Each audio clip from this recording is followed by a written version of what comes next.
Hello viewers, আসসালামু আলাইকুম। Welcome to my another video. Free learning পয়েন্টের পক্ষ থেকে বরাবরের মতো আমি আছি ফরহাদ। তো আজকে আপনাদের মাঝে আবারও চলে আসলাম নতুন একটি ভিডিও নিয়ে।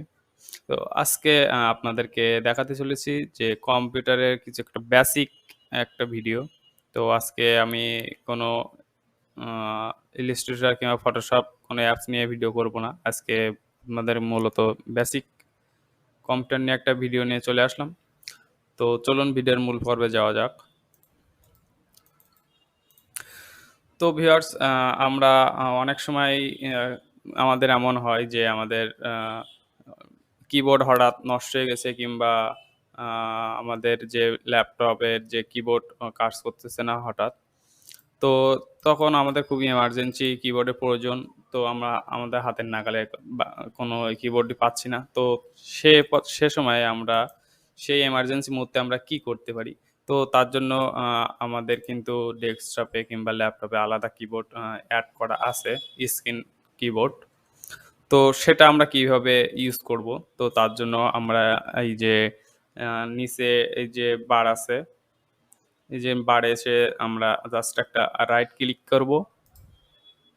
রাইট ক্লিক করার পরে অনেকগুলো অপশন আসবে। তো অপশনগুলো থেকে আপনারা এখানে একটু খুঁজলে দেখতে পাবেন যে শো টাচ কিবোর্ড বাটন এ নামে একটা অপশন আছে।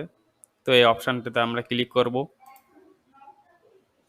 ক্লিক করার পরে আমাদের কিন্তু এই যে এই কর্নারে কিন্তু আ যে টাচ কিবোর্ড এটা একটা আইকন চলে আসছে। আগে কিন্তু এটা ভিডিওর আগে কিন্তু এটা ছিল না। আমাদের সিলেক্ট করার পরে এটা আসছে। তো আমরা মাউস দিয়ে জাস্ট এখানে একটা ক্লিক করব। ক্লিক করার পরে এই যে আমাদের সামনে দেখুন যে আমাদের কিবোর্ড কিন্তু চলে আসছে অলরেডি। তো আমরা এটা ফ্রিলি ইউজ করতে পারি। তো চলুন আমরা দেখা যাক যে আসলে কিবোর্ডটা কাজ করে কিনা। তো আমি ব্রাউজার ওপেন করি। তো এখানে আমি আ এখানে চ্যানেলটি কোনো কিছু লিখে আমরা দেখি যে আসলেই কাজ করে কিনা। তো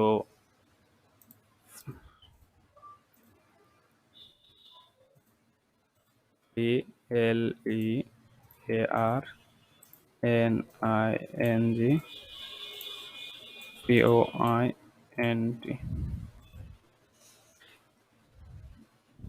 এই যে দেখুন আমরা কিন্তু খুব ইজিলি আমরা স্ক্রিন কিবোর্ড দিয়ে টাচ কিবোর্ড দিয়ে আমরা কিন্তু ইজিলি লিখতে পারি। এই যে দেখুন আমাদের কিন্তু ইন্টারের কাজটাও আ এই এই কিবোর্ডে দেওয়া আছে। তো ভিউয়ার্স আজকে আ আরো একটি আবারও একটি নতুন টপিক নিয়ে আলোচনা করব। তো সেটা হচ্ছে গিয়ে আপনাদের আ এই যে ডেস্কটপের কতগুলো আইকন আছে। তো আইকনগুলো আ আমরা যে ইচ্ছামত আমরা মুভ করতে পারি, অ্যালাইন করতে পারি। তো আমি চাচ্ছি যে আ এরা নিজেদের মতো অ্যালাইন হোক।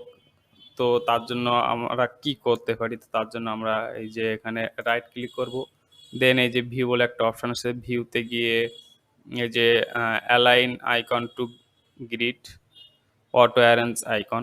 তো আমরা যদি চাই যে আমাদের আইকনগুলো অটো অ্যারেঞ্জ হয়ে যাবে অর্থাৎ তার সিরিয়াল বাই সিরিয়াল মেইনটেইন করে আইকনগুলো সাজানো থাকবে। তো তার জন্য আমরা এই যে অ্যারেঞ্জ আইকন অটো অ্যারেঞ্জ আইকনে ক্লিক করব।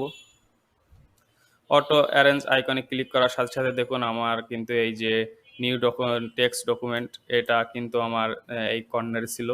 তো এই কর্নার থেকে অটোমেটিক্যালি এখানে নিজে, নিজে চলে আসছে। তো অটো অ্যারেঞ্জ আইকন দেওয়ার পরে আপনি কিন্তু এগুলো আর মুভ করতে পারবেন না। তো আমরা যদি চাই যে না আমাদের নিজেদের মতো মুভ করব, আমাদের নিজেদের মতো ইচ্ছামতো রাখবো তো তার জন্য আবারও আ ভিউতে গিয়ে আমরা এই যে অটো অ্যারেঞ্জ আইকনটা তুলে দেব টিক মার্ক। দিলে আমরা কিন্তু আবারও আমরা এটা নিজের মতো করে কাস্টমাইজ করতে পারি। তো আইকনের আরো একটি বিষয় হচ্ছে এখানে আপনারা আবারও ভিউস এ যাবেন। ভিউতে যাওয়ার পরে আপনাদের যে আইকনগুলো এগুলো কিন্তু বড় ছোট করা যায়। তো তার জন্য এই যে লার্জ আইকন, তো লার্জ আইকনে ক্লিক করলে দেখতে পাবেন যে আপনার আইকনগুলো কিন্তু আগের থেকে তুলনামূলক বড় হয়ে গিয়েছে। এখানে আরো মিডিয়াম আছে, স্মল আছে। স্মল করলে দেখতে পাবেন যে আইকনগুলো আরো ছোট হয়ে গিয়েছে। তো আপনার ডেস্কটপে আইকন যদি অনেকগুলো রাখার প্রয়োজন হয়, তো তাই আপনারা স্মল সাইজে রেখে দিতে পারেন। তো যেহেতু আমার অল্প আইকনগুলো, সেজন্য আমরা মিডিয়ামে রাখি।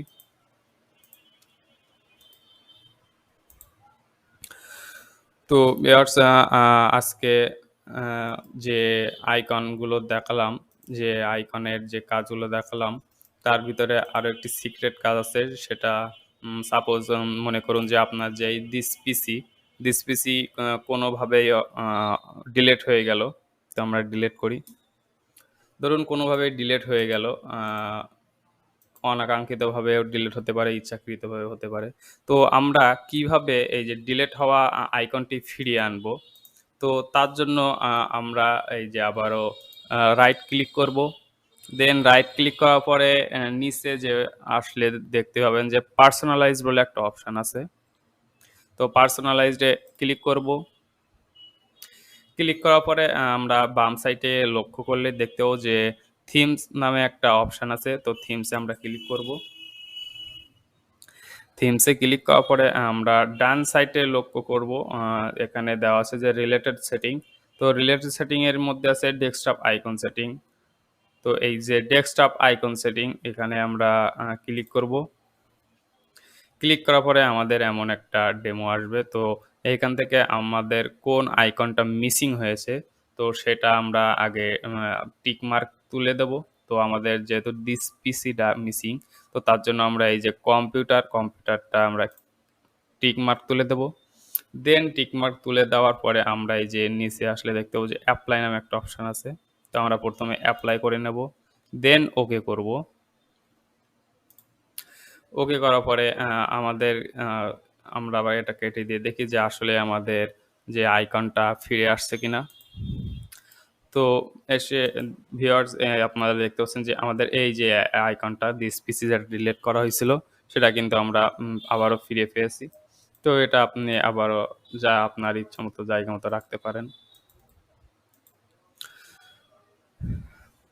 তো ভিউয়ার্স আজকের ভিডিও এই পর্যন্তই।